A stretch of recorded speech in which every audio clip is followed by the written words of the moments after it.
You're listening to the Naked Bible Podcast. To support this podcast, go to nakedbiblepodcast.com and click on the support link in the upper right-hand corner. If you're new to the podcast and Dr. Heiser's approach to the Bible, click on New Start Here at nakedbiblepodcast.com. Welcome to the Naked Bible Podcast, episode 359, The Myth Made Fact, with Louis Markos. I'm the layman, Trey Strickland, and he's the scholar, Dr. Michael Heiser. Hey, Mike. How you doing? Well, we're in 2021, Trey. Still? Yeah. Still. Still? Yeah, it's still 2021. 2021, yeah. Well, I say that because, at first it was like, it was like a release, a week or so ago, back when, it happened, like, well, we're finally in 2021, and now it's like, yeah, we're in 2021. And here we go again.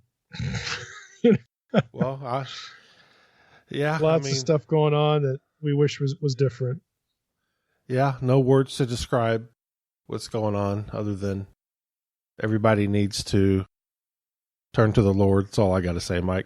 People need the Lord. That's pretty much it. That's it. And the church needs to remember the Lord. Yeah. Wouldn't it be nice? I honestly remind So Lord myself, willing. Yeah. All right. So other than that, though, busy. Our term, at the Awakening School is about, we're on the threshold of that beginning. So, we're just hunkering down, doing what we do and enjoying good content, good discussions. And I think today is going to be another one of those. Absolutely. Never get tired of Lou here. His energy is, yeah. Can you bottle that? Yeah. It's, the word eludes me right now. It's infectionate. Infectious. Yeah. I know what you're talking about. Yeah. It's infectious. There you go. That's what I'm looking for. Yeah, absolutely. It's a good thing that's infectious. Absolutely. There you go. No pun intended, if that is a pun, technically. But all right, I guess. Also, Mike, I don't know if I've said this already, but Lou's coming on to talk about his new book. I do have a few copies of his book to give away, so please continue to use the hashtag Naked Bible out there and help promote the podcast, and I will reach out to you. So with that, well, we might as well. Yeah, let's just jump into it.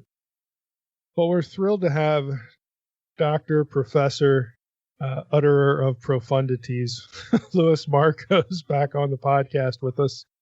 And Louis, for those who have not caught your first two interviews, why don't you introduce yourself again? Because, we always get new listeners. And so why don't you introduce yourself real briefly, who you are, where you teach, what you teach, and then we'll get into this new book that you have.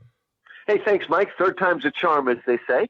My name's Lou Markos, and I'm a professor of English and scholar in residence at Houston Baptist University in Houston, Texas. I'm in my 30th year teaching. My sort of PhD specialty were the Romantic and Victorian poets, and I've written on them.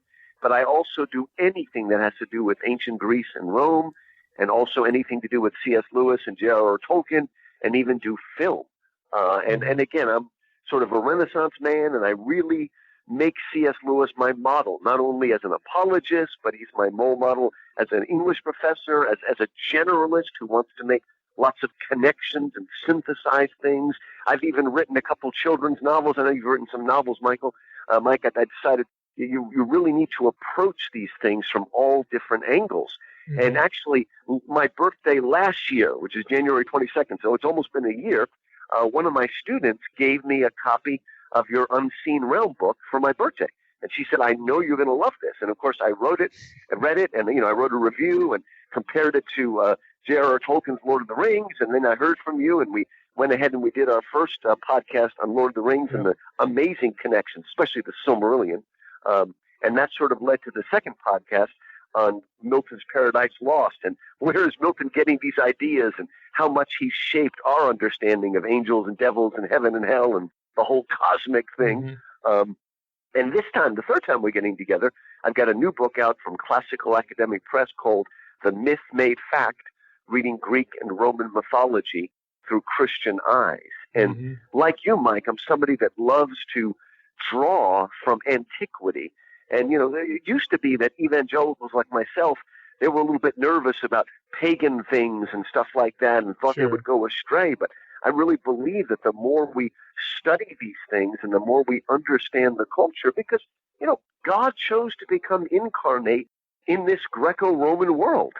So the more we know about that world, I think the more we're going to understand not only the gospel, but the fuller plan, the whole, as you call it, the whole supernatural realm of this. And one of the entry points into my book and into this discussion, Mike, is something you talk about often in your books, and that's Genesis 6, when the sons of God and the daughters of men came together and gave birth to the Nephilim. And it actually says in Genesis that these were the heroes of old. Now, whether that literally means they're Hercules and Theseus and Jason, I don't know, but it certainly suggests a sort of connection between those. And I think the more we understand it, the fuller we're going to get this whole biblical picture.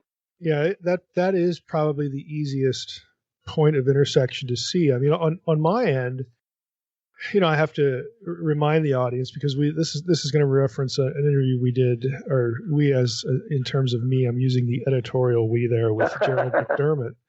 But my exposure to, was there anybody in early Christian studies that was at all in tune with, really an ancient biblical worldview, especially, since, to be fair, I wasn't so much asking myself that when it came to, the Old Testament, the Israelites, and the ancient Near East. I was really asking it about, well, what about the people who inherited that worldview, the Hellenistic, intertestamental Second Temple Jewish period? I mean, who in the Church Fathers in the second, third, fourth century, was anybody reading that stuff? Was anybody sort of grasping the original context, not only for the New Testament, but for a lot of things that, of course, go from the old and bleed into the new? And really, it was negative. There was sort of a negative context. You could see sort of people rejecting, specific things, after the time of Augustine. Earlier, there were, Tertullian, Irenaeus. I mean, Justin Martyr. They understood what the context for a lot of these things were. But, I thought, well, when those guys are gone, that was pretty much the end of the story. But that wasn't really true. And Gerald McDermott, we had on, wrote a book called God's Rivals. And really, it was put on my radar because he references my work on the Divine Council in that book. And then somebody alerted me to that, and I went and checked it out. And really, the book is about how the early church had this discussion, about, hey, what do we do with, pagan religious ideas, pagan texts? Because some of it is clearly antithetical to, the truth of the gospel, the story of Jesus, the biblical meta-narrative. But then there are other parts that are like, wow, it really, there's some striking similarities here. And so there was this huge discussion over what that meant, like how to parse that, the similarities and the differences, because they were both there.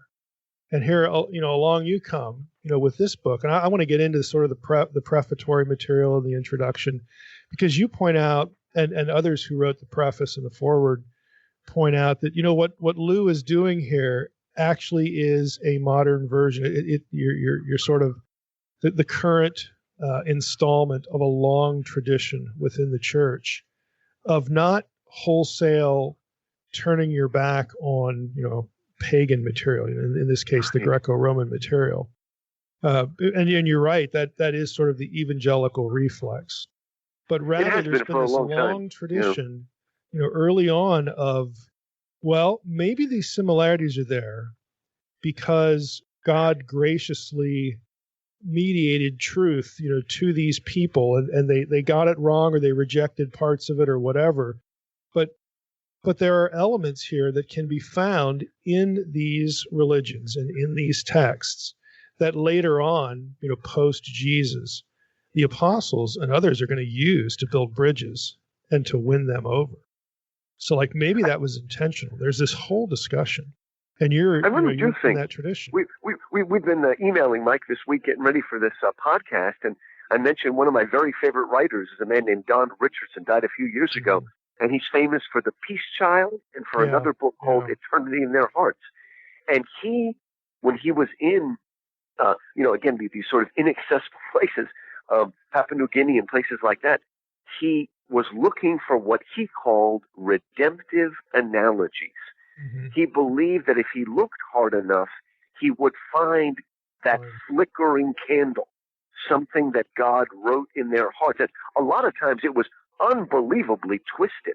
Like when I was reading The Peace Child, most of us know about The Peace Child, this idea that one tribe would give the son of their king over to the other king. And as long as that child was alive, there was peace between that. So literally, Jesus was God's peace child.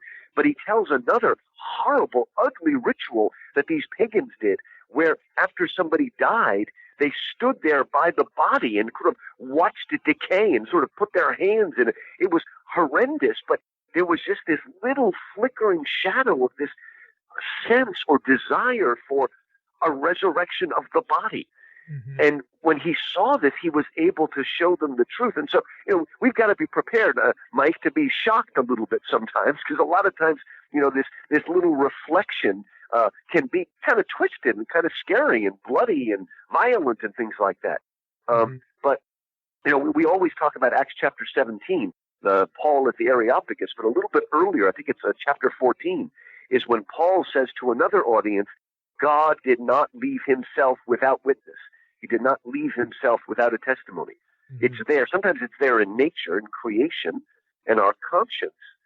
But it's also there in these stories. And I think it's up to us to try to learn how to read these stories. Because, Mike, we talked, I think, a little bit about this when we talked about Paradise Lost and Milton, that there's always, when you see a connection, as we're going to see in this podcast, there's always four ways to read it. One way is to say it's a coincidence and forget about it. But we wouldn't be having this discussion if we thought everything was a coincidence, okay? Mm-hmm. So there's three other ways to read it. One is that it's a demonic deception.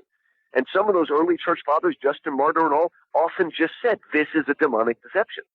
Other times they say, and this is a more modern thing, that, well, it's just proof that Christianity, too, is only a myth, and it's the Hebrew or Jewish Christian version of a myth.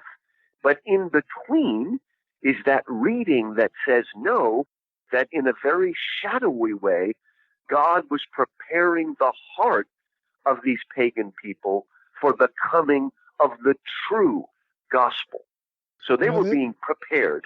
The trajectory actually makes sense if you're going to assign any validity to the biblical story. Let's just think about Genesis 1 through 11. I mean, Genesis gives us this picture that originally the people of the world, whoever they were, scattered wherever they were, and so on and so forth, they believed in that there was a one true God. I mean, they obviously believe in other animate beings in a supernatural world that's heavily populated and all this kind of stuff that we talk about in the podcast all the time. But they had a sense for what you might call original, monotheism. In other words, there's one deity that's above it all. It created it all the rest and all that.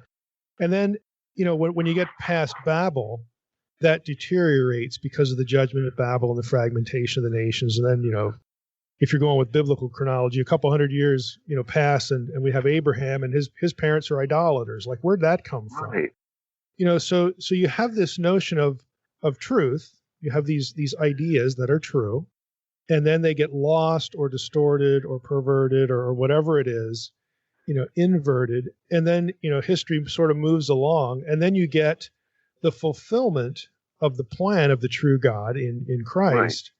And then on the other side of Christ, then, you can look back at the pagan world as the gospel expands, to the Gentile, to the nations, to these nations in which in great antiquity had truth. And it's still embedded there.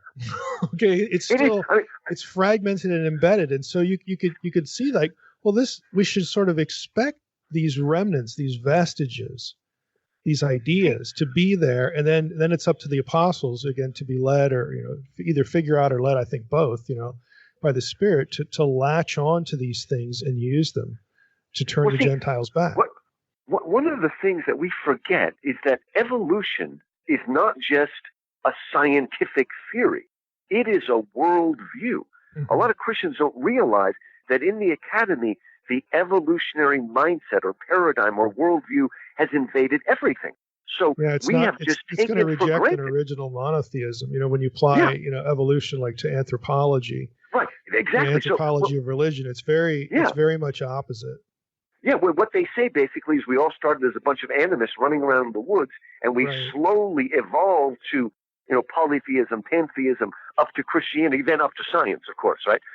But actually, what the record shows is the opposite. Not evolution, but entropy.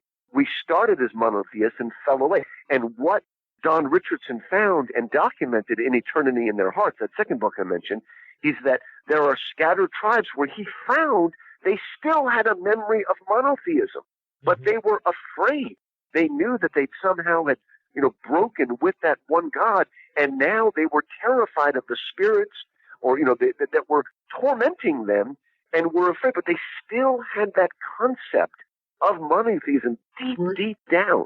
Were you the one who recommended to me Win Corduan's book In the Beginning God? Was that you? Oh, I haven't. That wasn't me. I have to look for it then myself. it was some. No, Art. You know what? Now that I said it, it was a listener that I met at ETS, not last year because it was virtual, but the year before that. Yeah, that Winifred Corduan, he was a philosopher. He's PhD in philosophy, professor of philosophy, and a Christian. But he actually wrote a book. I haven't read it yet, but it's called In the Beginning: A Fresh Look at the Case for Original Monotheism. Oh, so basically he argues the same point. And I bring this up for the sake of the listener because the idea that these pagans, and they're certainly, pagan in their theology, okay? They have nuggets of truth, but a lot of distortions and just, false teaching.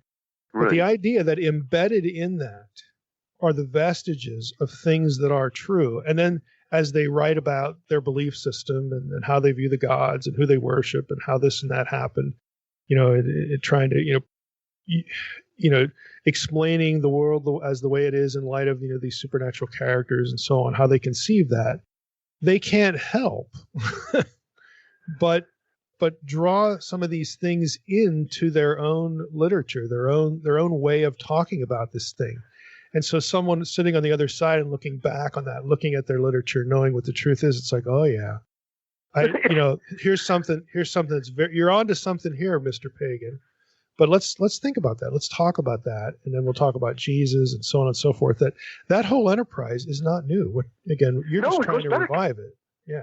And because I'm writing a book on the early church right now, as we're talking here, and one of the things I found reading Justin Martyr, Tatian, Athenagoras, are all second century apologists, is that they also wonder about things. Let's just give you an example. One of the things the early apologists remind their pagan audience again and again is that Moses is much, much older than all the Greco-Roman wisdom. He's older than Homer, Plato, all of them. But they're never quite sure, does that mean that, Homer and all the other great poets and philosophers, did they actually have access to the Torah? Were they quoting it somehow? Or was it just a general revelation? And they kind of go back and forth. Yeah. They also do the same waffling, not because they're indecisive, because they're trying to figure out, just like we are right here as we're talking. They also notice some of the links between paganism and Christianity, and sometimes they do treat it as a demonic deception, but sometimes they treat it as a preparatio evangelium, as a sort of pagan preparation for the gospel, the evangel that comes. It's providentially there it is. So let's use that foothold, to steer them back home. Essentially, I want to read just for the audience again. There are just a couple slices from, again, the foreword and the prefatory material. There's just some interesting things that stuck out to me. The example of Orpheus. Okay, pagans had their myth of Orpheus descending to the underworld and playing music so beautiful that it compelled Hades to release one of the souls he held captive. And here's the line: is it any surprise that the Greeks and Romans saw Christ as the fulfillment of such a story, the one who sets us all free from the bonds of death, the true Orpheus, the mega Orpheus, if you will, the myth made fact? And then there's another quotation about how medieval Christians believed that the coming of Christ was the fulfillment of pagan yearnings and longings, not pagan theology, but just these things that you read their literature and they're looking for. And we've talked about this before in terms of the modern world, about how humans still they still yearn for a world that is not the chaotic mess that this one is. This hunger for utopia, this hunger for justice, this hunger for, setting things straight and so on and so forth. And of course, their answer is always, well, here's how we do it without God in the picture. Right. But the impulse is the point, not the solution. The impulse is the point. It's there. And you, in your introduction, you talk about some art like Michelangelo, and you look at some of the Sistine Chapel, and how you can pick out the biblical images, but if you don't have an eye trained for the classical, the pagan images, they're mixed in there. So there's an amalgam in Michelangelo's Christian art. We'll just use that term for the sake of the discussion here. But there's an amalgam within the clearly biblical themes of this pagan stuff. And so it's like, why is he doing that? Well, could it possibly be that he thought, well, these two things are related, even though they're different? Now, again, the modern evangelical impulse is to say, well, Michelangelo must have wanted to destroy the Christian. He wanted to throw pagan stuff in there to pervert it. Maybe it's the other way around. Maybe we have the cart before the horse or something like that. One of the things that C.S. Lewis, he's my role model too as an English professor, is one of the things he tried to convince people that, this is his phrase, the Renaissance never happened. Now, what did he mean by that? What he means by that is we still have this idea that the modern world, of course the secular, humanist, progressive world, that it began in the Renaissance. It didn't. It began in the Enlightenment. The Renaissance is still very much in continuity with the classical and medieval world. And as he says, take any Renaissance man from Shakespeare to Galileo to Michelangelo, they have much more in common with a medieval like Dante or even a pagan like Plato or Aristotle than they have in common with Kant or Hume or Darwin or Freud or Nietzsche or any of those people. And why is this important? Because in Michelangelo, we are not getting somehow a rejection of the Christian, but we're getting the full fusion, the full synthesis. When we think of the Sistine Chapel, there's two important things in terms of our conversation today. First, the main frescoes along the spine of the ceiling, notice they're all Genesis 1 to 11. So he decides to focus on God's work amongst all mankind before he narrows it down to before we get Abraham. Yeah. Abraham. So it's actually even pre-Babel. It's really creation, fall, and the flood. That's the focus, right? So again, this is the God working in all the nations. And then around them are those gigantic frescoes of all the major Old Testament prophets, Isaiah, Jeremiah, Daniel, etc. But interspersed between the Old Testament prophets are the Greek and Roman sibyls, okay? The prophetesses. What are they doing there?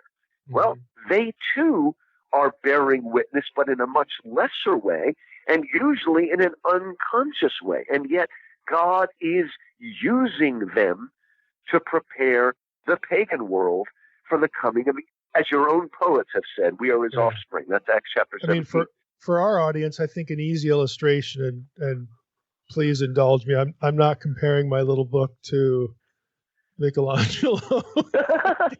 But when I wrote the little book about the world turned upside down, the gospel, finding the gospel in Stranger Things, this is all I'm doing. Mm-hmm. It's like I know the biblical meta narrative, and so I watch the show, and I see embedded within the show, unconsciously. I don't think they're doing anything deliberately Christian in Stranger Things. The creators and the producers and the directors, but they can't help tell the story that they're telling without these elements that are embedded. And I'm just cherry picking. I'm cherry picking the show and saying, okay, here's this idea, here's this scene. It's part of this narrative. It's part of this trajectory in the story, this plot or this subplot. Isn't it awesome how that same trajectory is found over here in the biblical story? That's all I'm doing. And so this is what the early church was doing with, they don't have Netflix, okay? They have the writings of the classical authors, and they're reading this stuff and they're going, okay, I see what you're tracking on here. You get a little lost, but the thought you're tracking on is significant. and we have the No, answer to and, this. and it's not just Michelangelo. The earliest Christian art is what we see on the walls of the catacombs where they buried their dead. And on the walls of the catacombs, we see some images of Christ as if he were Orpheus, which you mentioned a moment ago. Because he's the true Orpheus. He is the one whose music saved us. But he's better than Orpheus because Orpheus looked back and Eurydice was dragged back down into Hades. Yeah. But our Savior does not look back, right? He truly saves us. And remember, that's quite literal. In the old Apostles' Creed, he descended into hell. The idea that Christ broke down the doors of hell and reached out his hand and rescued the righteous people of the Old Testament. That's an interesting example because a Jew would look at that and think Enoch for obvious reasons. That's a good point, but a Gentile, and a Gentile might know Enoch, but a Gentile is going to know the Orpheus story. Yeah. So it's like a different entry point to the same destination. And the New Testament says, hey, we don't really care what door you come in, as long as you wind up at this destination. There you go. They would also know that the great Hercules, their greatest hero, descended into the underworld and defeated Cerberus, the three-headed dog of hell. It was one of his 12 labors, and grabbed him, by the collar and took him up. So I mean, they know this. I mean, it's amazing, and the best way I think we can understand the classic world is that the one biblical figure in the Old Testament who is the most like a Greek hero is Samson, right? He even dies as a suicide. I mean, I guess it depends how you want to say suicide, but he is the Hercules of the ancient world, right? He's gifted with this strength, and in one moment he's righteous, then he gets impulsive and he goes crazy the other way, and yet still in the end he is rewarded, because the belief was that Hercules burned himself to death on a pyre, but then he was taken up to Mount Olympus. He was deified in a sense, apotheosized. And that example gets talked about a lot in Old Testament scholarship with judges, and the discussion goes, as you can imagine, it could go both ways. It's a chicken or egg problem, but the similarities are the point that's obvious. Well, Mike, there's a difference, and one thing I always tell my students, there's a difference between data and the interpretation of data, right? Yeah. And the best example of that is, I don't know, we might have talked about this in an earlier podcast, but you take a social studies class in a regular public school in America, 6th grade, you read the Epic of Gilgamesh. It's got this wonderful flood story. Then your teacher, trained in secular humanism, says, see, children, we now know that every single ancient culture has a story of a universal flood. Therefore, the Bible is nothing but a myth. And even as a kid, I thought, there's another way to read this evidence, okay? If everyone, maybe there was one, and maybe only amongst the Jews does it retain some historical validity. And again, or another one that I like to use is what's called homology, the fact that the bend of a man's arm and the bat wing and the dorsal fin of a fish all have the same basic design. And some people look at that and say, proof of Darwinian evolution. I look at it and say, proof of common design, right? Why does a designer keep reinventing the right angle, So these things are, especially as they're taught. I mean, and I'm not going to say that every public school teacher who handles this material has some sinister motive, okay? Because they're so locked into, we got to get through this content this day or I'm in trouble, kind of thing. But having said that, giving them the benefit of the doubt, because I have a lot of people in my family who teach in public school, and they would be in lockstep with what you're saying here. Yeah. But it's a classic either or fallacy, and that's the way a lot of things are presented to kids, especially, because they don't have either the time to discuss, or the teacher either isn't comfortable discussing it, or really isn't prepared to discuss it. But you get these classic either or fallacies. See, here's this, and there's only one way to look at the, you either embrace something that's true or false. There's no way to nuance anything. It's this or that. And it's really unfortunate. Now this is actually a good pivot point, because what we've been talking about is one thing of two, as I, reading through your book, as I sort of categorize things. One of two things as far as your goals. One is to get into the reader's head, and for the most part, this is going to be. And I would like to talk about who the specific target audience is too, so we'll throw that in here. But for the most part, you're probably going to have Christian readers here, either homeschooler reading themselves, they're interested or curious, And you want to fix in their minds, look, this is not only a legitimate discussion, but it's a really old one. Your Right. forefathers in the church did this all the time, trying to look at this material and looking for truth nuggets and using that as a bridge to have these conversations about the bigger truth. Okay. But the other thing that you hit on as you go through the episodes and you have questions at the end of each one is virtue. And you actually have a prefatory section on, a note on virtue.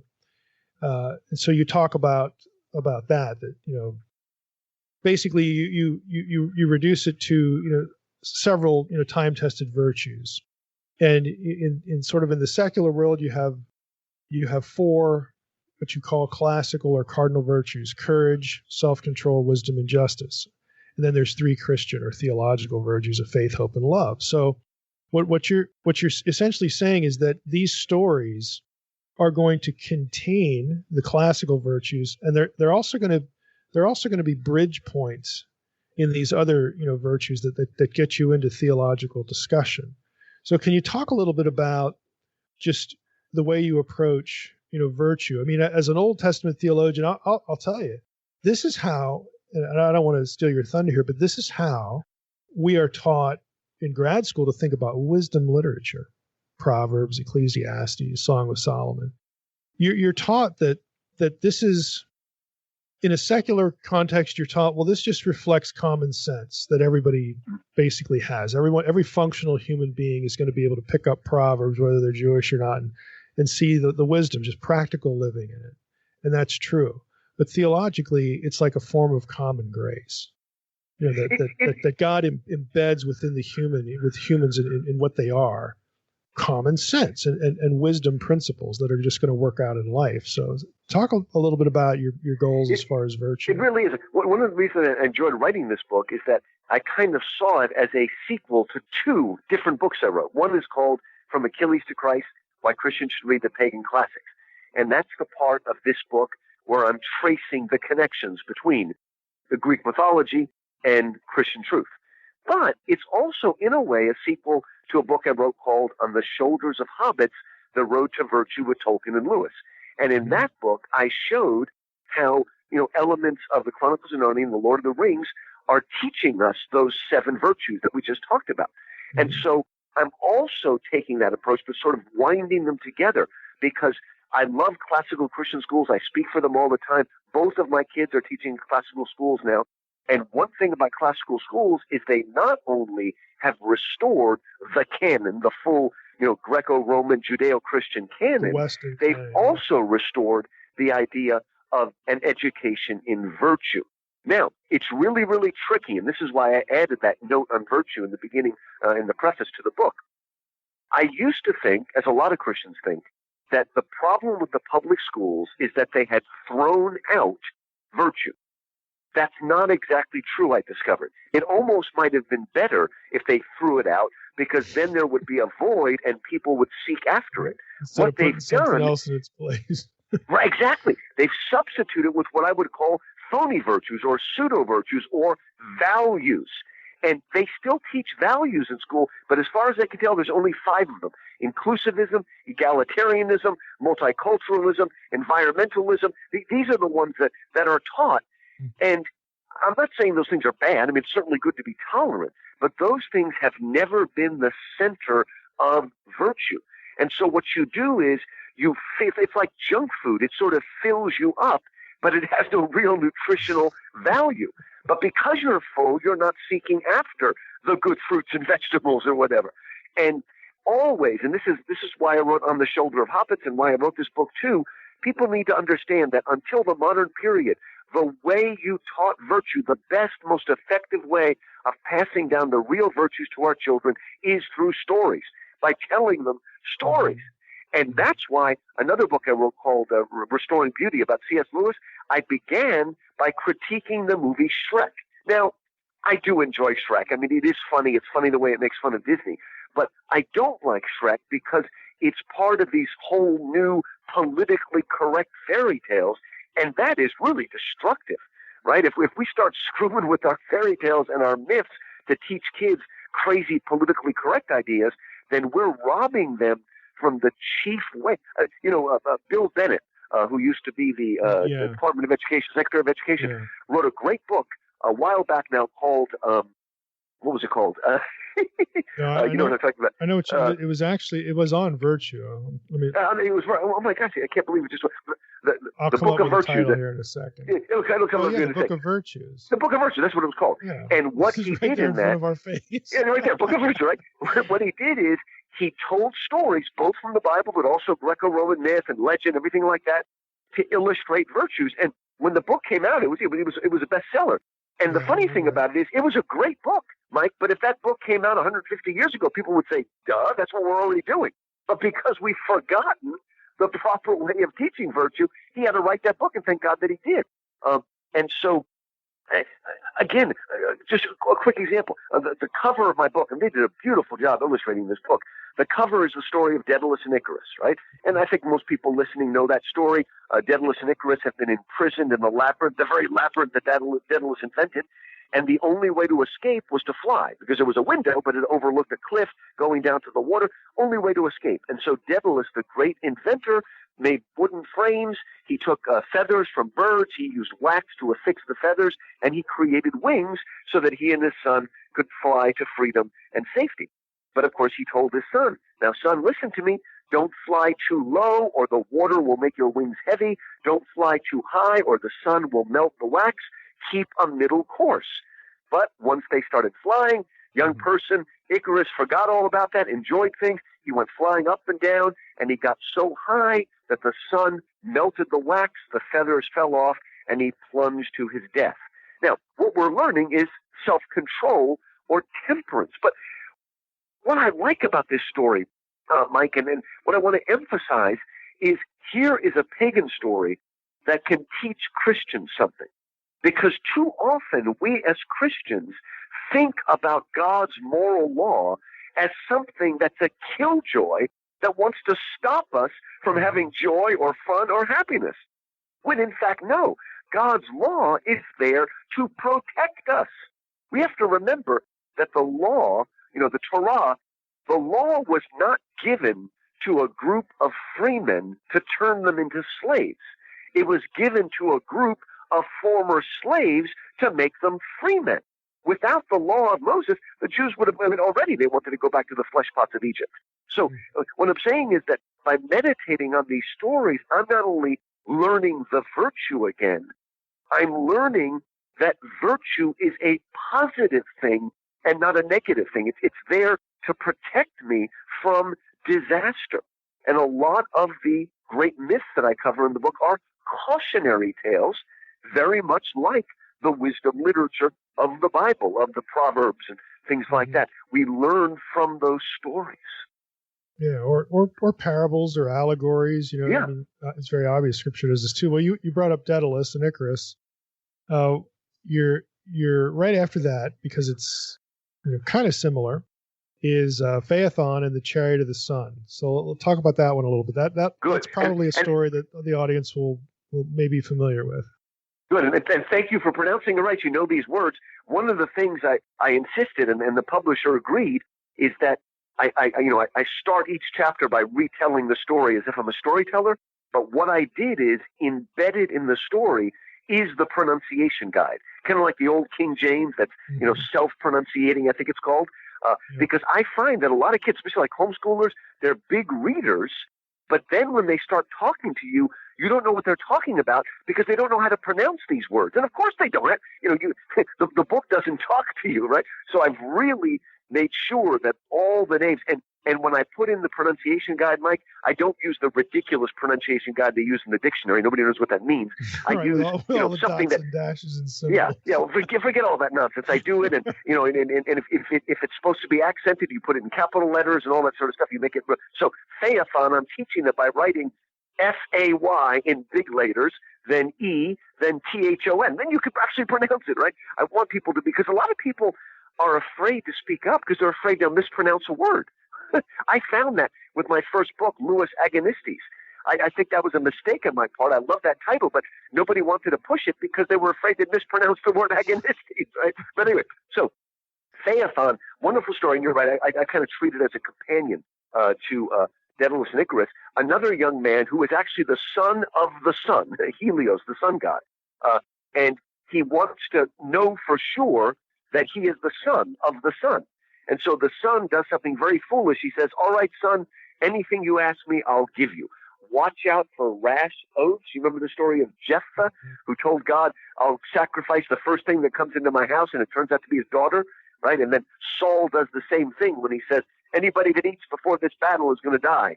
And then, of course, as we all remember the story, his son Jonathan puts some honey in his eyes brighten, right? And he gets away with it because Saul's the king. But anyway, so don't make foolish vows, first of all. Don't swear by the river Styx. And the boy says, I want to ride your chariot. And he says, don't do it, son. You can't, control these horses. But he foolishly goes ahead, and at first he does well.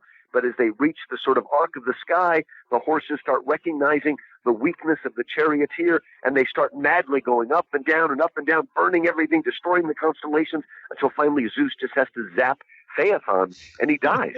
Right? He, like Icarus, he wasn't able to keep that central course. What of course Aristotle would call the golden mean, the mean, the middle way. He went to extremes and was too impulsive. And again, we see, we do live in a world of cause and effect. Now, we do live in a fallen world, so sometimes it seems the ways of sinners prosper and whatnot, but we still do live in a world where choices have consequences, and we need to realize that. I don't know, of course, I love the old cartoons, but maybe they're not great, because when I grew up watching the Roadrunner and Wile E. Coyote, every time Wile E. Coyote died, he popped up to life in the next cartoon. What's that all about? I'm not sure what we're teaching kids. Yeah, well, now you're dating me too. I still love those. Grew up on Looney Tunes, and the Three Stooges, but we don't want to talk about that. So, how about another? Here's another one that a lot of listeners will be familiar with. Prometheus. Let's talk about Prometheus. Great story, and he's just everywhere, right? Prometheus was a titan who loved mankind, and Zeus was kind of holding us in thrall and slavery. And what Prometheus did is, to help man, he stole the fire from the gods, the secret of fire from the gods, and gave it to man. And because he did that, Zeus was enraged, and he punished him by chaining him to a rock up in the Caucasus Mountains. And there he was, naked, chained to the rock, crucified to the rock. And every morning, a giant eagle, or sometimes it's a vulture, came and devoured his liver.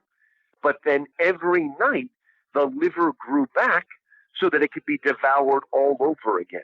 Now, Mike, a lot of people think that eagle's a myth, but it's not. It actually exists. It's called the IRS, okay? So just remember that. Right. Devours all our money, gives it a year to grow back, and devours it again. So sometimes there's truth to myths. But what I find fascinating about Prometheus, right, is that he is a very odd mixture of both Satan and Christ in a way. Yeah. He's a satanic figure in the sense that he has rebelled against Zeus, against Jupiter. But at the same time, he is a Christ figure because he's literally being crucified on behalf of man. And interestingly, in the end, Prometheus was saved, and the chain that chained him was broken by Hercules, probably the greatest Christ figure, who is literally the son of Zeus. So all of these stories come together. And Prometheus has a lot of... Okay, we need to understand that when Prometheus stole the fire, even the ancient Greeks understood this. Fire not only means keep you warm at night, keep away the wild animals, cook your food. Fire is also the crucible of creativity. Without fire, you don't have pottery, basically technology, right? So the reason I mention that it's important is that the fire not only represents power, if you will, the fire represents knowledge. And it often represents a forbidden kind of knowledge. And so Prometheus also becomes a type of the overreacher who steals forbidden knowledge and pays a terrible price for it. Whether we call that guy Darth Vader, or we call him Dracula, right? Or we call him Dr. Frankenstein, or we call him Dr. Jekyll, he's that overreacher who seeks after a wisdom not meant from him, and it ends up cutting him off from his fellow man and isolating him. The whole discussion of Prometheus, and you more or less just summarize what you have in the book. But this is a myth that gets drawn on a lot in science fiction. Okay, and I wish at this point, again, if I was at HBU and I was teaching a theology class and you were on the faculty too, I said, what we're going to do? We're going to assign our respective classes. They have to watch the movie Prometheus, which is the you mean the one with the sequel, the prequel to Aliens? Okay. Oh, right. Because in that movie, it blends Christology with Satan. In a Prometheus figure. Okay. It'll actually blend birth imagery from the Gospels that you would associate with Jesus and a few other things. The woman, the main character, I think her name is Elizabeth. She has red hair. So you get some Gnostic Christology in there with Jesus' bloodline mythology. Oh, that's right, yeah. But the whole thing, it tracks on the Promethean story. And again, you're left at the end, well, like, who's the hero? Is this good or evil? You know what I mean? There's this muddying of the waters, of clarity on this point. Of course, Ridley Scott wants to steer people. I could go on and on this because there's actually stuff. I don't know if it's on the internet anymore, but right after the movie, I found an article on Ridley Scott's original script and stuff that got taken out. Oh. Okay, and how Jesus was actually one of the spawn of the engineers, and you have the whole. Oh my gosh! It's just unbelievable. Well, that didn't make it into the movie, but it tells you where Scott's mind is. It tells you where his head is. But here's the funny thing, and I don't know if you're kind of getting at this, Mike. But sometimes the real archetypes, the real meta narrative, the real myth is so strong. Sometimes it forbids them from trying to destroy it. And I'll give you a perfect example of this. This is Star Wars Episode 3, right? And if you remember, there's a scene where George Lucas thought, let me be real liberal, and he has the bad guy, he has the evil emperor say, you're either for me or against me, right? In other words, he's trying to make fun of George Bush because he said something like that, right? And he says something where the good guys say, well, you know what? The Sith are always given to absolutist thinking. So it's like George Lucas is trying to be politically correct and say absolutist thinking is the cause of all evil, as if he's Chris Hitchens or somebody. But if you listen carefully, later on, when Anakin is talking to the evil emperor about goodness and evil, he says, well, those things are slippery categories, okay? It is the good guys who are the absolutists. The bad guys are the relativists who have no sense of right or wrong. They just do whatever's expedient. So the funny thing is, George Lucas tried to be politically correct, but the power of his story would not allow him to be so. Isn't that wonderful? It does sort of double back on itself, But what we're talking about here, again, these things, if for no other reason, to be acquainted with, some of the main, stories of, Greco-Roman mythology, they just get repurposed all the time. Biblical stuff gets repurposed. Yeah. This stuff gets repurposed. I hate to put it this way, but there's very little original imagination going on in our entertainment media. They're constantly looking back toward great stories, and they largely come from these two pools, at least in the West, the Greco-Roman classical tradition or the biblical tradition. And sometimes they try to force, one into the other, or they dabble. But you're right. When they do that, it just doubles back on them, because they don't quite have a handle on. Well, here's another amazing, because what I like about you, Mike, is you and I are willing to move from biblical stuff to popular culture, because we know that popular culture is an expression of these very archetypes. And just a good example of this is the biggest problem with environmentalism now is if it just means being a good steward of the environment, well, that's Christianity. But a lot of times it's an actually anti-human thing. Human beings are the problem. It's that old book, The Population Bomb, by Paul Ehrlich, right? Well, then we wait for, that whole long arc that we've waited for about the Avengers, right? And what does the Avengers end with? It ends with the ultimate villain, Thanos, who does what most of these radical environmentalists would do if they could, snap his finger and eliminate half the population of human beings. So it's kind of amazing that all of a sudden, very, very, radical environmentalistic Hollywood turns around and shows us that the true villain is Thanos, right? The one that is against humanity. Very strange. Another example of this that shocked me. Oh, I was going to say it, now I forgot what it was. But again, they try to do one thing, but it circles back on them because I guess there's an understanding of what is good and what is bad, what is right and what is wrong. We keep coming back to those stories because they are written into us. God has written eternity on the hearts of men, right, in Ecclesiastes.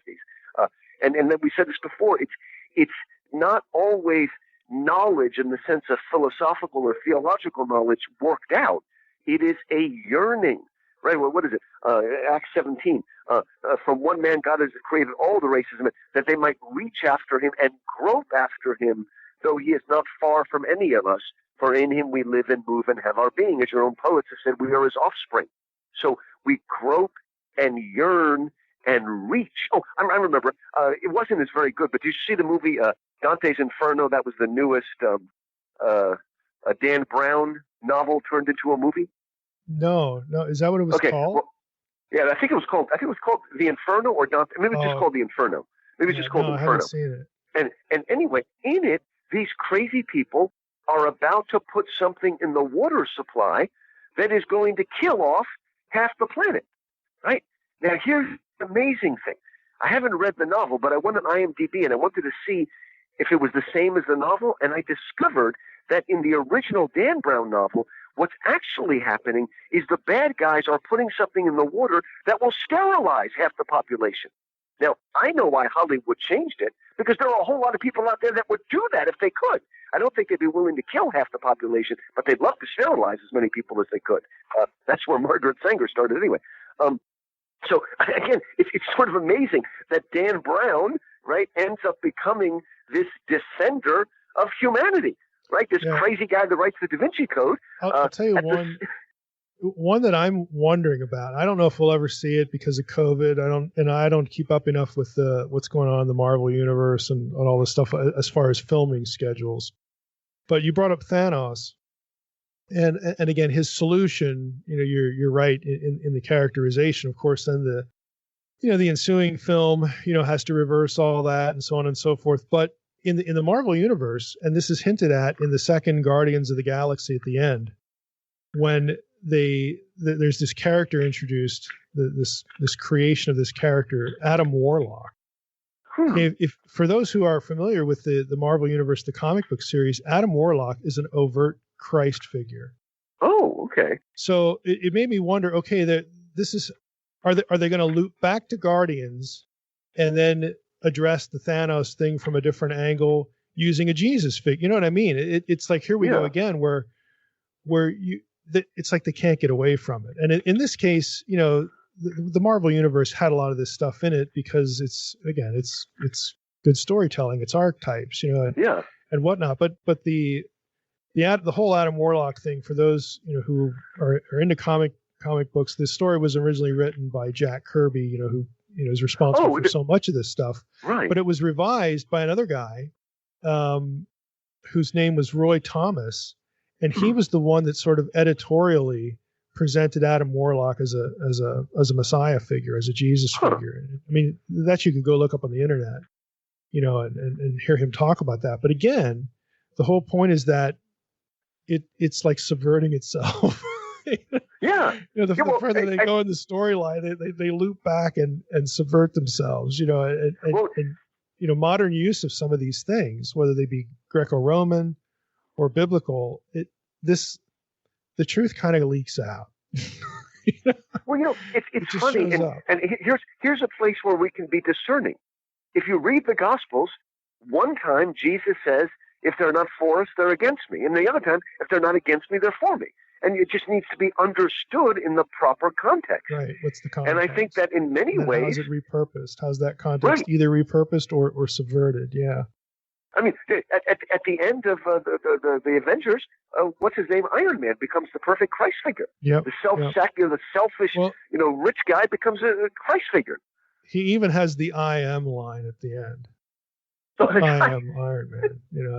In response to "I am inevitable," that Thanos, talks about. That's right. It there's just a lot of that stuff, that is done. Some of it might be intentional. Some of it is just unconscious. And I actually, in my book about the Stranger Things series, again, I think most of it is unconscious. There might be one exception to this in my head, but to me that is even more interesting and more noteworthy, that these trajectories just can't be done away with. They're just Mike, there. the good example, and maybe this is not true. You would be the guy to tell me, but I'm sure you've been to a Messianic Passover Seder. Yeah, a long time ago, but yes, yeah. Yeah, and as far as I know, this is the way that a lot of Jews still do it today, and yet the entire gospel is embedded in what they're doing. It's unbelievable. They've got this thing that holds 3 pieces of matzah, and they pull out the second one, and they break it, and then they hide it, and then the kids find it, and it's brought back. I mean, it's like a working out of the crucifixion and resurrection, and it's being done even now by Jews. Yeah, it's interesting you mentioned that. We haven't scheduled it yet, but we're going to have, Lord willing, Seth Postel on the podcast, who is an Old Testament scholar. He teaches in Israel, and he's a believer, Messianic believer, but he. Last year, he came out with a book, Reading Moses and Seeing Jesus. So it has a lot of that kind of stuff in it. And by the way, you should know that if you go to the Sistine Chapel, everybody's so impressed by the ceiling and also by the Last Judgment that you might miss it. Right, closer to eye level, underneath the ceiling, are a series of great paintings by people like Botticelli and other great Renaissance people. Mm-hmm. And on one wall, it tells the life of Jesus. And on the other wall, it tells the life of Moses. And they parallel each other in the most beautiful way. Now, of course, that's much clearer typology between the Old and New Testament, but we see similar typologies, though more unconscious, between a lot of the Greco-Roman and ultimately world mythology. Yeah, it just tells you where their head was at. Again, it's not, I need to fill in space. I use too many biblical characters. Let's throw in something else. It's not random. It's not unintentional. It's messaging, and it just tells you where their head was at. Yeah. And, people from, Cyprian to Origen to Augustine themselves, they could read the Old Testament allegorically without thereby losing the literal sense. They still believed in the literal historical. That was still the grounding, but they believed that there were layers of meaning, right? The allegorical pointing to Christ, the moral pointing to, ethical choices, and what they call the anagogical pointing to the end things, to the, I don't want to get boring here and talk about method. That's usually the killer of interest in class. Yeah. But there is a methodological point to be made here that just the fact that we have a long Christian tradition of methodologically looking at pagan material and looking at their narrative, their meta-narrative, as if you will, and being able to discern the points of connection between the way a pagan thinks about the meta-narrative, the whole story of human history, why we're here, what our relationship to the gods or God is. The fact that they can do that and then intentionally used that knowledge, for evangelism, to tell the biblical story. I think that is a methodological point that's important in a postmodern era. It is. Because if what the church needs to do in terms of evangelism and apologetics is the church needs to be able to approach the stories that our secular repaganized culture is telling and be able to discern from that the points of contact with the real story, with the mega meta-narrative, if you will. And that's going to lead to being able to have conversations with people who have been repaganized, the whole postmodern mind kind of thing. It is it's a different approach to Scripture, not different from what biblical writers were doing, because they're ultimately focused on meta-narrative. And, we do this over and over and over again on this podcast. We talk about meta-narrative. And so does the Bible Project, things like this. So this is not new in the sense that it's not biblical. It is biblical. It's new in the sense that in our post-Enlightenment institutionalized church, it for centuries, it hasn't done that. It's reduced the Bible and theology to do propositional statements. And again, I'm going to be the first one that says truth propositions are critical. Okay, I understand that. But there's a way to communicate a truth proposition other than just reading it. One way to think of the metaphor is that it's those propositional statements, the doctrinal statements, the creed, that is like our skeleton. But if you want to put flesh on that skeleton, you need the stories. You need the imaginative. You need, it's no coincidence. That to look at. Yeah, that's right. We don't want to just look at the naked skin, but we need a skeleton because, if we go too far, like the extreme emergent churches, if you remove my skeleton from me, I'm going to be like a jellyfish, right? Yeah. So we need that, but we also don't want to be bare bones. And it's no coincidence, Mike, that it was my college students who turned me on both to you and to the Bible Project, because it's important to them, because first of all, it's two things, I think. They're looking for the imaginative. They're looking for the story. But I think they're also looking for truth that has power. And I don't mean political power now, but I mean spiritual power. And what they're finding, again, with that wonderful Bible Project, not only about the divine counsel, but about holiness, that so difficult concept for our world to understand. And yet they bring it alive with this simple animation and this wonderful narrative going on. Mm-hmm. But we need it, and that's what I say.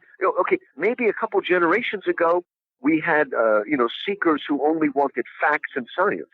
But this generation wants story. They want truth that is incarnational. They want it, and it's really ironic, right? Because they can see it everywhere, and that's what they're talking about by authenticity. This just struck me. A bullet point list. Yeah. This just struck me, Mike. I wish I'd put it in my book. What we're getting here is a new kind of intelligent design. What do I mean by that? In science, intelligent design means looking at nature for evidence of intelligent design. But we're looking at all the stories and meta-narratives and all of the myths, and we're finding a different kind of intelligent design, a single storyteller that, as it says in the Chronicles of Narnia, Aslan is at the back of all the stories. Well, here, the gospel is at the back of all the stories. And so it goes all the way back to Jesus's parables. Mike, you know this, when we were in Sunday school, we were all taught Jesus spoke in parables so that everyone could understand him. And then we read the Bible for ourselves, and we saw that Jesus says completely the opposite. I speak in parables, so only those with eyes will see and ears will hear. So it's about opening eyes and ears to see, because I believe that evidence for God is not only throughout nature, but it's also throughout the stories, throughout the myths and the legends, all those yearnings that we've been talking about. They're crying out, here I am, look at me, okay? Augustine comes to that moment in Confessions where nature starts crying out, don't look at me, look behind me at the Creator. Well, I think the stories are doing that as well. And evangelicals, we made a categorical error about 100 years ago. Now, the fundamentalists fought a good fight against, the extreme Darwinists, but they made a categorical error. They decided to buy into the false notion that the only kind of truth is scientific, logical, systematic, mathematical proof. And even though I believe that the Bible has a lot to tell us about origins, it's not a science textbook and wasn't meant to be. And so we put ourselves in a box where we said the only way we can trust the Bible is if we can show it to be scientific, mathematically accurate in this modern positivistic sense that did not exist when the Bible was being written. Does that make sense? We have to bend it. Yeah, we have to bend it to the modern context for it to be acceptable. Yeah. It's crazy. We spent a lot of time on this podcast again pointing that out, and again I I just think, again, maybe the word, method put the audience to sleep. Maybe tactically. Okay, that's a word that's a little more invigorating. Tactics. Tactically, we need to be able to discern points of the narratives that are being given to our kids or in our culture generates, and being able to take that thing that they can see clearly and use that to open their eyes to this thing that they can't see clearly yet.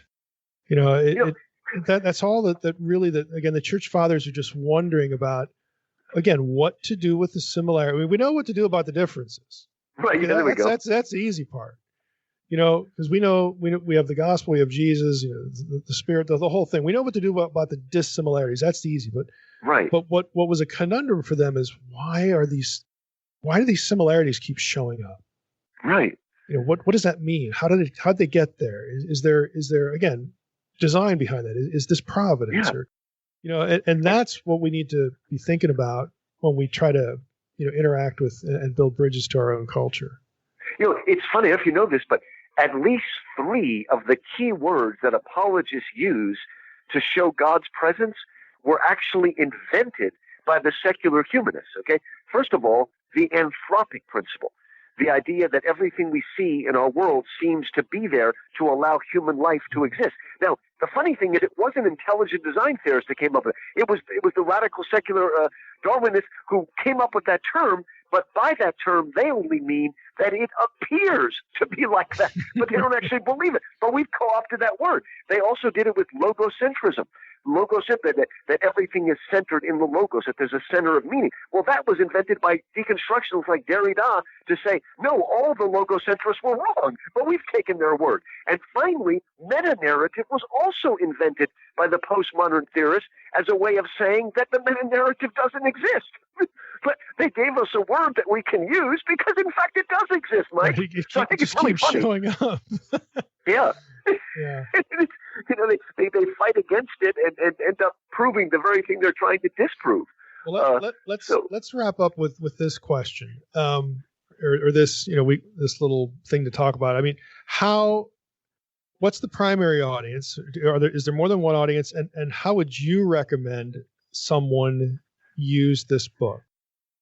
I really wanted this to be a one-stop book, and I had so much fun with this.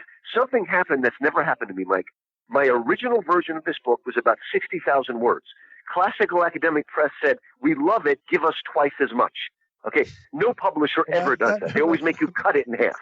So that's why this was the hardest book I've ever worked on, but I've done it with a smile on my face, because we decided to expand in the beginning, every chapter only had the retelling of the story and the Christian interpretation. But together with Classical Academic Press, we decided that each one would have an application section made up of questions, but not simple questions, open-ended questions to allow people to really discuss and dig into these stories. And whether you are homeschoolers, or you're at a classical Christian school, or you're at a Sunday school, or you're part of a reading group, almost any, because I put so many questions that they're there for all levels. Yeah, and then also I added notes. Know that the questions aren't just about the myth, the story. Yeah.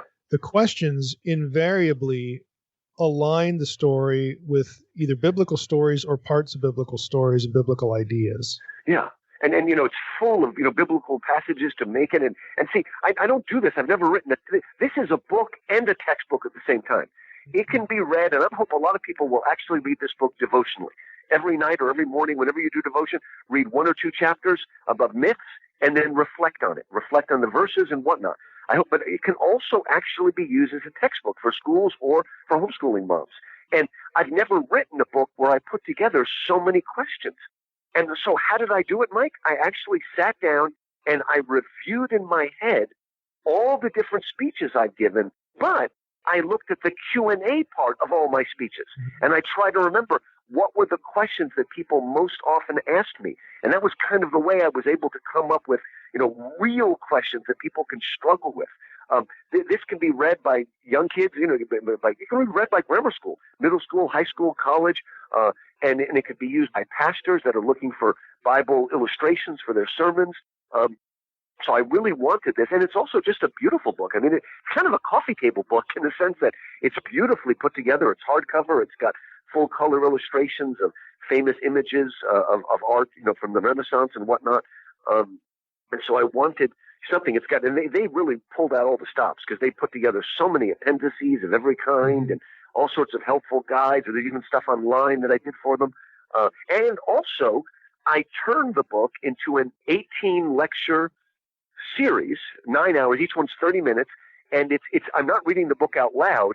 I'm sort of retelling the story and rearranging it and just speaking right for the camera. And that's Classical University. That is Classical U. It's one of those subscription services, but it includes lots of other things for, classical folks. But I did that as well because, again, I just think that the time is ripe to invite people into this mythological dialogue, because I really enjoyed writing from Achilles to Christ, the Iliad, the Odyssey, the Aeneid, and the Greek tragedies. But I thought in this book, let's go even deeper than the epics and the tragedies. Let's get to the raw material that is behind the epics and the tragedies and almost every other kind of literature and art and music until the modern period, and tap the raw material. And so again, this is just about for everybody. And I did have Christians in mind, but this is a good book for seekers too, for people, that love mythology and love stories and, love Marvel comics and are open, if they're open enough to sort of follow the argument wherever it leads and look for patterns. I mean, people love archetypes. You know that Star Wars was based because George Lucas was reading Joseph Campbell. A hero with, 1,000 faces, the power of myth and all that stuff. It focuses on the archetypes, the images that keep recurring again and again. And so anybody that's excited about that watches Stranger Things, will enjoy this book. The archetypes are going to be there.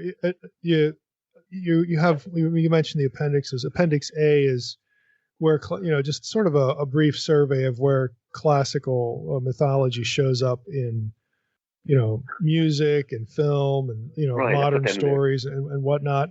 I mean, again, if you were familiar with the content of the book and read through that appendix too, there's the appendix really covers sort of the more obvious, connections with how some of these stories are repurposed.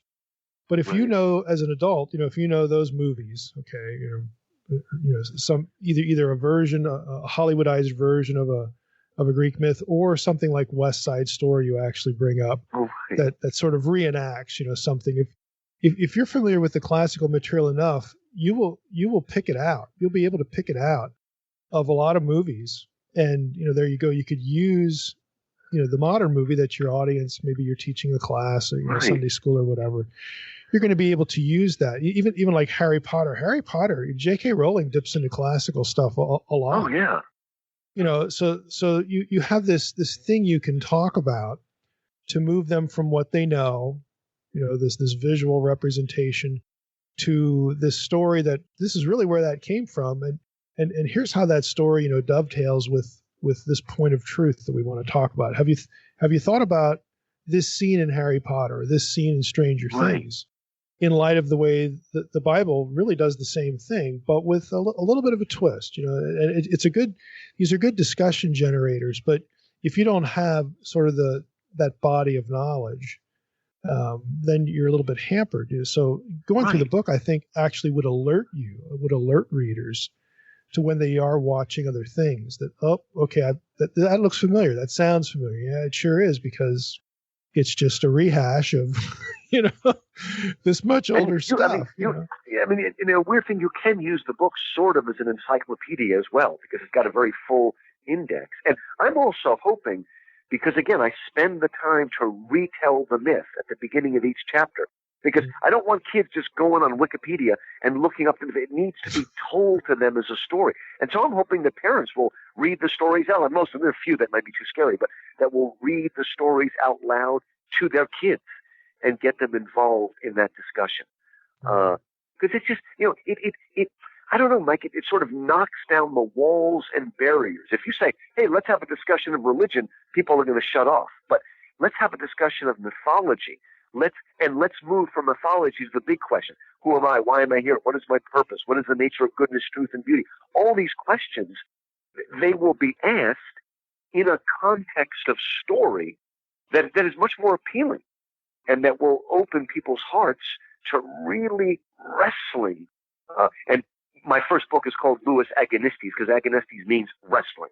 And all my books are about wrestling with ideas and wrestling with issues. And, I speak a lot at our Museum of Fine Arts in Houston, which is in Montrose, very sort of secular liberal place. But they don't boo me because I take it from the point of view of those questions. And everybody needs to answer these big questions, or at least think about them.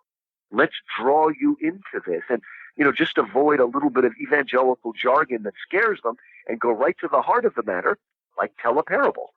And it will open them up to these deeper possibilities. It's a useful stepping stone to having discussions that need to be had. It's not terribly complicated, but we often either don't think about how much of this kind of material, I'm speaking of the Greco-Roman material here, is actually woven into our entertainment so that we could do that, or we're taught as believers that we shouldn't do it, for an older generation. But I think the younger generation, they're not thinking about do's and don'ts when it comes to this. I mean, but they're soaking in these stories. And I think it would just be very useful in terms of apologetics or evangelism or whatnot to say, hey, I saw that movie, or I heard about that movie, or I read a review of it, or whatever, or I saw this or that on the internet. And where that comes from is this thing over here. Right. This older Greco-Roman, this older classical story. And what's really interesting is that story, the older story, is actually bridging off of, or miming, or mimicking, or playing off on a biblical story. Look at that. Isn't that kind of cool? Isn't that kind of amazing? And now that we see the similarities, what might the differences be? Yeah. And you can have those, you can have real content discussions, but it's a means to get people, into the conversation, and you never know, what that's going to be for somebody, which is why, I used the Stranger Things book, the little book that I wrote, earlier. That's what I was thinking, I love the show. I mean, to me, the show is very entertaining. It reminds me of my childhood in so many ways. So I was sucker punched by the first episode. They just had me in the first episode. But as you watch it, it was so easy to see, again, these archetypal themes, these trajectories, and I just thought, boy, that when somebody at Lexham proposed the idea, I thought, this is a no-brainer. This is just such a no-brainer to do this. So I enjoyed that. I understand it. I appreciate it, and I like certain types of science fiction films too. But so when you came along with this book, I just thought, this is kind of a sweet spot, because we do mostly biblical stuff here, but we do these either pop culture things or these, literature things, these things that intersect with the biblical storyline and biblical content in significant ways. So, I'm just glad you wrote the book. I'm glad that you alerted us to it, and that you were able to come on to do this episode. One thing I think your readers will really enjoy is, I mentioned before that Paul says, God did not leave himself without witness. Well, that speech comes from that hysterical moment when, through Paul, God heals this crippled guy, and immediately the pagan crowd jumps up and says, Paul is Mercury, Hermes, and Barnabas is Zeus, Jupiter, and they start worshiping him, and they're like, no, stop, we're only men.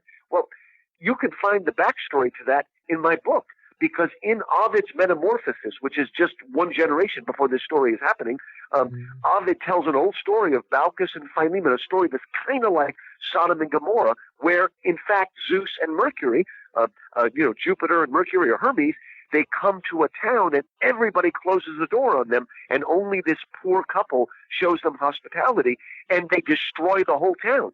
And that town is very close to where that incident happens in the book of Acts. So these people must have known their mythology to say, hey, we're not going to make the same mistake our ancestors did. We better start worshiping right about now. Yeah, that's right. But then, but look how the gospel inverts that. No, we're not the ones you're supposed to worship. Let's tell you about the one you are supposed to worship.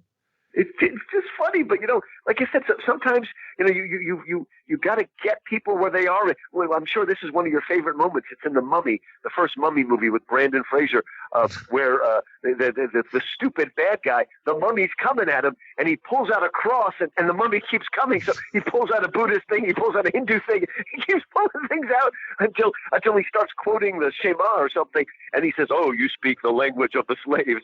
But I mean, but it's a start. Okay, let's start right there. Well, thanks for being on with us again, and I hope that listeners will check out the book, get it. Again, if they're homeschooling or just if they like, archetypes, they like, classical, with mythology, these things that, just wind up getting, thrown into the entertainment media that we are so familiar with today. Again, just for a pragmatic purpose, you learn something about this old question with the church. You're reminded of virtue, and it gives you a bridge, again, to have conversations with other people. So thank you for being on with us. Hey, well, thanks so much. Like I said, third time's a charm. It was great being back on, and Happy New Year to you and the listeners. All right, Mike, another great conversation with Lou. I love his energy. It just does not get old, and it's good stuff. Again, I want to remind people, I have a few copies of his book, The Myth Made Fact, that I'm giving away. So again, hashtag Naked Bible, help promote the podcast out there. I'll contact you and give you a book of Lou's. It's a nice book, Mike. It's like you said, the full color pictures of some of the stuff that I like. I enjoy it's these. Very nice. Yeah, I enjoy these Greek mythology stories. So to see it presented the way that he has in his book, it's a good book. Yeah. I got to go out and watch Clash of the Titans now. Well, I kid you not. I just watched Wrath of the Titans last night. Oh, okay. Literally last night. I just saw it. It's the they remade Clash of the Titans movie back in 2010-ish, maybe. And the sequel to that was Wrath of the Titans. Yeah, I have not seen Wrath. Yeah, that was a good one. I tend to watch it. I tend to watch the Titans stuff just because I want to see what they do with the Kraken. I'm a big Kraken fan. Oh, okay. All right. Like, how are they going to make that look? It's kind of like a Godzilla thing with me, but anyway. Yeah, but the original Clash of the Titans is just still awesome. I actually made my son watch the original Clash of the Titans, and then we were going to watch the new one. We haven't watched the new one yet, but just watching the old 80s claymation and stuff, it was pretty rough for him. Right, so, claymation effect, yeah. Yeah, it was pretty rough for him to sit through it, but it's like, you got to watch this, it's so good. And then we watch punishment. It. Yeah, and when we watch it, I'm like, oh, it's pretty rough. But to me, it's still good, It doesn't even compare to the new Clash of Titans, but still. Right. That's a creative punishment, though, maybe you could use someday. Don't get out of line, or you're going to have to watch something made in the 70s and 80s. Oh, I'm having to force him to watch Star Trek because he's just so Star Wars, and he hasn't been exposed to Star Trek. So that flusters me because I love all of it. So I actually had to force the first remake of Star Trek for him to watch it. And then, of course, he enjoyed it. He likes it, but he's just so far gone in Star Wars. It's slow, but it's a good story, though. Yeah, but he's just so far gone in Star Wars. So I'm trying to balance it out with some Star Trek. I'll keep at it, but it's just those older movies just don't compare to the new stuff today with the special effects and whatnot. Right. But, every movie that, Lou's mentioning, The Mummy, and I've just got so much movies to show him because I want him to watch some of these movies like Terminator when he gets older and Lord of the Rings. He hasn't watched Lord of the Rings yet because I'm waiting until he's about 13, 14. That'd probably scare him. Yeah, I'm waiting until he's 13, 14. That's my education. Just tell him, you're grounded. That means you can watch all you want pre-CGI. Yeah.